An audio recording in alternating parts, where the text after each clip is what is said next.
বিরিয়ানি শুধু একটি খাবার নয়, এটি ইতিহাস, সংস্কৃতি ও রাজকীয়তার প্রতিচ্ছবি। আজ আমরা জানব কিভাবে এই সুস্বাদু খাবারটি বিশ্ব জয় করেছে। জানেন কি বিরিয়ানির উৎপত্তি কোথায়? বিরিয়ানির ইতিহাস নিয়ে বিতর্ক থাকলেও দুটি জনপ্রিয় মতবাদ আছে।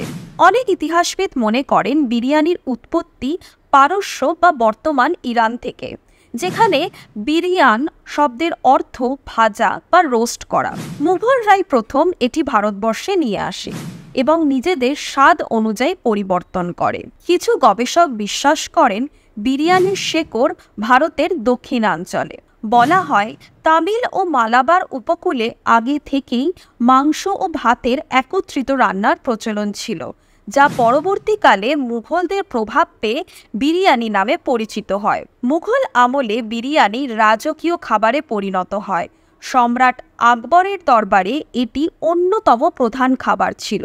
এইভাবেই জন্ম নেয় বিরিয়ানির এক নতুন সংস্করণ। সময় ও সংস্কৃতির সাথে সাথে বিভিন্ন ধরনের বিরিয়ানি জনপ্রিয়তা পায়। হায়দ্রাবাদি বিরিয়ানি মুঘল ও দাক্ষিণাত্যের সংমিশ্রণে তৈরি সুগন্ধি বিরিয়ানি।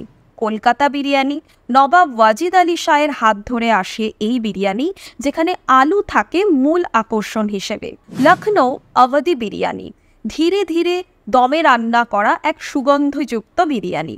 মালাবার বিরিয়ানি কেরালার এই বিরিয়ানিতে সুগন্ধি চাল ও মশলার দুর্দান্ত সংমিশ্রণ থাকে। সিন্ধ ও পাকিস্তানি বিরিয়ানি ঝাল ও মশলাদার, যা পাকিস্তানে খুব জনপ্রিয়। আজকের দিনে বিরিয়ানি শুধু ভারত বা বাংলাদেশ নয়, পুরো বিশ্বে এক জনপ্রিয় খাবারে পরিণত হয়েছে। কোন বিরিয়ানিটি খেতে আপনার সবচেয়ে ভালো লাগে কমেন্টে জানান।